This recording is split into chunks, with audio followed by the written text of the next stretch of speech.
Hello everyone, welcome back to Story with me, Homeopathy. Myself Dr. Shweta Verma, a homeopathic physician.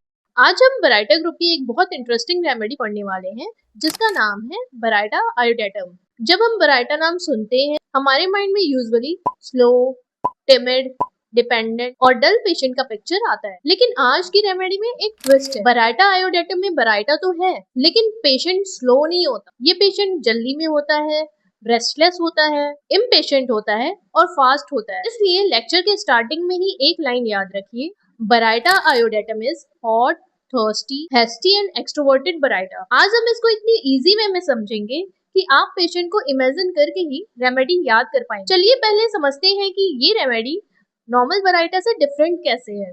Normal Baryta patients को decision लेने में time लगता है, उसकी understanding slow होती है, कॉन्फिडेंस कम होता है और वो दूसरों पर डिपेंडेंट रहता है।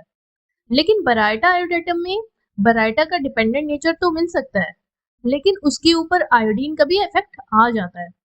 आयोडीन पेशेंट को फास्ट, रेस्टलेस और हरिड बना देता है। तो बराइटा आयोडेटम को ऐसे समझिए, पेशेंट लाइफ में डिपेंडेंट हो सकता है, प्रैक्टिकल डिसीजन में वीक हो सकता है, लेकिन उसके अंदर पेशेंस बिल्कुल नहीं होती। उसे वेट करना बहुत डिफिकल्ट लगता है।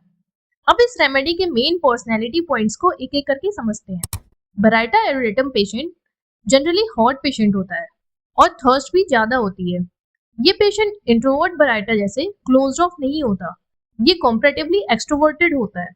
इसकी मेमोरी भी शार्प होती है। ये एक इम्पोर्टेंट पॉइंट है क्योंकि बराइटा ग्रुप में हम डलनेस एक्सपेक्ट करते हैं, लेकिन बराइटा आयोडेटम में पेशेंट पढ़ाई में अच्छा परफॉर्म करता है और जो पढ़ता है उसे याद भी रहता है। लेकिन उसकी पर्सनैलिटी का सबसे स्ट्रॉन्ग पॉइंट है हरी एंड इम्पेशेंट। पेशेंट हर काम जल्दी करना चाहता है, जल्दी बोलता है और जल्दी रिजल्ट चाहता है। अब हेस्टी स्पीच को समझते हैं क्योंकि ये रेमेडी का बहुत इंपॉर्टेंट क्लू है। बराइटा आयोडेटम पेशेंट की स्पीच बहुत फास्ट होती है। वो इतनी जल्दी बोलता है कि सामने वाले को उसकी बात समझ में ही नहीं आती। आपको पेशेंट को बोलना पड़ता है कि वो दोबारा रिपीट करे क्योंकि मुझे कुछ समझ नहीं आया। लेकिन यहाँ से फास्ट स्पीच देखकर रेमेडी डिसाइड नहीं करनी है, हमें समझना है कि पेशेंट इतना फास्ट बोल क्यों रहा है। बराइटा आयोडेटम में पेशेंट फास्ट इसलिए बोलता है क्योंकि वो इम्पेशेंस है। उसके माइंड में जो बात आती है वो उसे जल्दी से जल्दी बोल देना चाहता है। उसके अंदर वेट करने की कैपेसिटी कम होती है। फास्ट स्पीच और भी रेमेडीज में मिलती है, तो चलिए अब इसका डिफरेंस क्लियर करते हैं। फास्ट स्पीच हर रेमेडी में सेम रीजन से नहीं होता। हेपार्सल पेशेंट एंग्री या वेक्स्ड होगा तो फास्ट बोलेगा। हायोसाइमस पेशेंट चीयरफुल होगा या जोक करेगा तो फास्ट बोलेगा। एकोनाइट और लैकेसिस में पेशेंट कंटिन्यूअसली बोलता रहेगा, जैसे उसे फियर हो कि बोलने का चांस छूट ना जाए। मर्क्यूरियस में फास्ट स्पीच अपनी सुपीरियोरिटी स्टैब्लिश करने के लिए होती है और पायरोजन में हाई फीवर के टाइम फास्ट स्पीच हो सकती है। सेपिया में फास्ट स्पीच के साथ हैंड्स भी फास्ट मूव करते मिल सकते हैं। लेकिन बराइटा आयोडेटम में फास्ट स्पीच का मेन रीजन है इम्पेशेंस।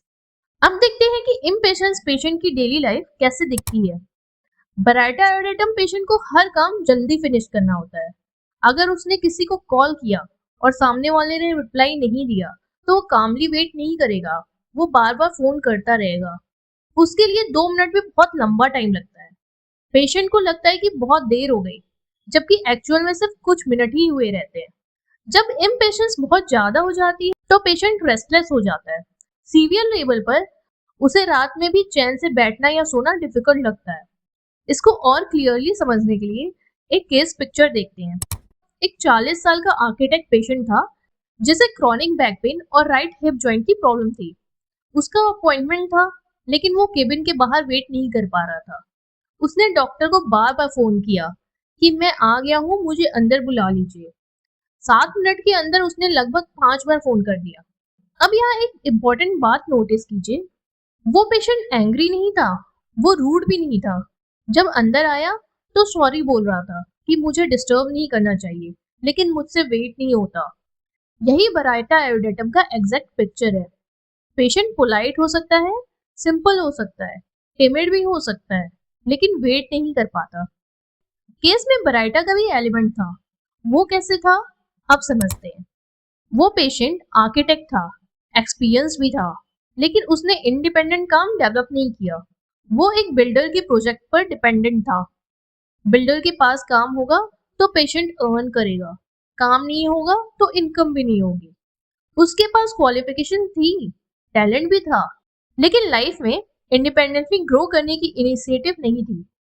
नए प्लान्स नहीं बनाता था, इनोवेशन नहीं करता था। ये बराइटा एलिमेंट है, डिपेंडेंस, लैक ऑफ इनिशिएटिव और एक सोर्स से चिपक कर रहना। लेकिन इस पेशेंट में आयोडीन का फास्ट और इम्पेशेंट नेचर भी ऐड था।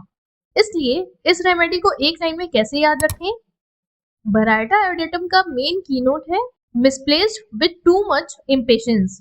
पेशेंट के पास एबिलिटी हो सकती है, एजुकेशन हो सकती है, मेमोरी भी अच्छी हो सकती है, लेकिन प्रैक्टिकल लाइफ में वो मिसप्लेस्ड या डिपेंडेंट रह सकता है और उसके अंदर इम्पेशेंस इतनी ज्यादा होती है कि वो वेट नहीं कर पाता, बार बार कॉल करता रहता है और बार बार जल्दी बोलना चाहता है। अब चिल्ड्रन का पिक्चर समझते हैं, क्योंकि बराइटा रेमेडीज में चिल्ड्रन पिक्चर बहुत इंपॉर्टेंट होता है। सोरिक बराइटा आयोडेटम चिल्ड्रन में रिपीटेड टॉन्सिलाइटिस मिल सकता है। बच्चा बार बार टॉन्सिल्स की प्रॉब्लम के साथ आता है और धीरे धीरे टॉन्सिल्स इनलार्ज्ड और हार्ड यानी इंड्यूरेटेड हो सकते हैं। अगर आपके पास ऐसा चाइल्ड आए जिसे रिकरेंट टॉन्सिलाइटिस हो, तो सिर्फ थ्रोट कंप्लेन ना देखें, उसका कंप्लीट कॉन्स्टिट्यूशन भी देखें। क्या वो फास्ट है, क्या वो रेस्टलेस है, बहुत खाता है लेकिन थिन है, या ये ग्रुप में फॉलोअर है? ये सब पॉइंट्स रेमेडी को क्लियर करेंगे। अब चाइल्ड की फिजिकल अपीयरेंस और बिहेवियर समझते हैं। बराइटा आयोडेटम चाइल्ड के चेक्स चबी हो सकते हैं, लेकिन बॉडी थिन होती है। बच्चा रेस्टलेस होता है, फास्ट होता है और जल्दी थकता नहीं है। उसकी एपेटाइट बहुत ज्यादा हो सकती है, वो बहुत खाता है, लेकिन फिर भी बॉडी थिन रहती है। इस पिक्चर में आयोडीन का मेटाबॉलिक इन्फ्लुएंस और बराइटा चाइल्ड नेचर दोनों साथ में मिलते हैं। अब चाइल्ड के मेंटल और सोशल बिहेवियर को समझते हैं। ये चाइल्ड ग्रुप में प्ले करेगा, दूसरे बच्चों के साथ रहेगा, लेकिन लीडर नहीं बनेगा, वो यूजुअली फॉलोअर रहेगा। ये बराइटा का बहुत इंपॉर्टेंट पॉइंट है। इनिशिएटिव और लीडरशिप्स की कमी होती है। चाइल्ड के अंदर एनर्जी हो सकती है, स्पीड हो सकती है, रेस्टलेसनेस हो सकती है, लेकिन प्रैक्टिकल कॉन्फिडेंस और इंडिपेंडेंट लीडरशिप वीक होती है। अब एक बहुत इंटरेस्टिंग क्लिनिकल क्लू है एग्जाम टाइम इलनेस। इसे समझते हैं। बराइटा आयोडेटम चाइल्ड एग्जाम के टाइम बार बार सिक होता है। पहली नजर में लग सकता है कि बच्चा एंटीसिपेशन के कारण इल हो रहा है, लेकिन बराइटा पेशेंट्स फ्यूचर प्लानिंग और एंटीसिपेशन में यूजुअली स्ट्रांग नहीं होता। यहाँ समझने वाली बात ये है कि आयोडीन एलिमेंट्स माइंड को फास्ट वर्क करवाता है। एग्जाम के टाइम मेंटल एग्जर्शन ज्यादा होता है। बराइटा कॉन्स्टिट्यूशन में मेंटल एग्जर्शन एग्रवेट कर सकता है, स्ट्रेस के कारण इम्यूनिटी डाउन हो सकती है और चाइल्ड टॉन्सिल इन्फेक्शन की तरफ प्रोन कर सकता है। तो याद रखिए, repeated tonsillitis specially around exam stress with fast restless thin child, think of Baryta iodatum. अब इंटेलेक्ट और मेमोरी पॉइंट को समझते हैं। बराइटा आयोडेटम बराइटा ग्रुप का एक्सेप्शन है, क्योंकि इसकी मेमोरी शार्प हो सकती है। पेशेंट एकेडमिक्स में अच्छा स्कोर करता है, स्कूल और कॉलेज में भी अच्छा परफॉर्म करता है और जो पढ़ता है उसे याद रहता है। लेकिन रियल लाइफ सिचुएशन में, प्रैक्टिकल डिसीजन में और स्ट्रीट स्मार्टनेस में वो वीक हो सकता है। यानी बुक नॉलेज अच्छी है, मेमोरी अच्छी है, लेकिन लाइफ को इंडिपेंडेंटली हैंडल करने में डिफिकल्टी होती है। इसको ऐसे याद रखिए, माइंड फास्ट है, मेमोरी शार्प है, बट प्रैक्टिकल मैच्योरिटी बराइटा जैसी वीक होती है। अब इस रेमेडी का ड्रीम्स और फैंटेसी वाला एस्पेक्ट समझते हैं। बराइटा आयोडेटम में पेशेंट ड्रीम्स और फैंटेसी की तरफ इंक्लाइंड होता है। सिफिलिटिक स्टेट में माइंड रियलिटी से थोड़ा दूर हो सकता है और पेशेंट अपनी फैंसीज में एब्जॉर्ब रहता है। ये पॉइंट इंपॉर्टेंट है, क्योंकि नॉर्मल बराइटा पिक्चर में हम डलनेस एक्सपेक्ट करते हैं, लेकिन बराइटा आयोडेटम में माइंड एक्टिव, फास्ट और इमेजिनेशन की तरफ जाने वाला होता है। अब पूरी रेमेडी को एक पेशेंट पिक्चर के थ्रू रिवाइज करते हैं। इमेजिन कीजिए एक पेशेंट जो हॉट है, थर्स्टी है, फास्ट बोलता है, रेस्टलेस है और वेट बिल्कुल नहीं कर पाता। वो बार बार फोन करेगा, रिप्लाई के लिए इम्पेशेंस होगा और हर काम जल्दी फिनिश करना चाहेगा। लेकिन साथ ही उसमें बराइटा ट्रेट्स होंगे, timidity, dependence, lack of independent initiative और प्रैक्टिकल लाइफ में स्टक रहना। चिल्ड्रन में repeated tonsillitis, enlarged hard tonsils, chubby chick with thin body, excessive appetite, restlessness, fastness, follower nature और एग्जाम के टाइम इलनेस मिल सकती है। यही कंप्लीट बराइटा आयोडेटम पिक्चर है। फाइनल रिवीजन के लिए बस ये फॉर्मूला याद रखिए, dependent baryta plus fast iodine plus too much impatience equals to baryta iodatum. अगर पेशेंट में बराइटा ट्रेट्स के साथ hurry, impatience, hasty speech, restlessness, sharp memory और हॉट थर्स्टी कॉन्स्टिट्यूशन मिले तो बराइटा आयोडेटम को जरूर कंसिडर कीजिए। इस लेक्चर को रिवाइज करके आपको बराइटा आयोडेटम का पिक्चर कभी भूलना नहीं पड़ेगा। अगर आपको ये लेक्चर हेल्पफुल लगी हो तो वीडियो को लाइक करें, शेयर करें और चैनल को सब्सक्राइब करना ना भूलें। मिलते हैं नेक्स्ट वीडियो में। Thank you for watching. Stay healthy, stay happy and keep smiling.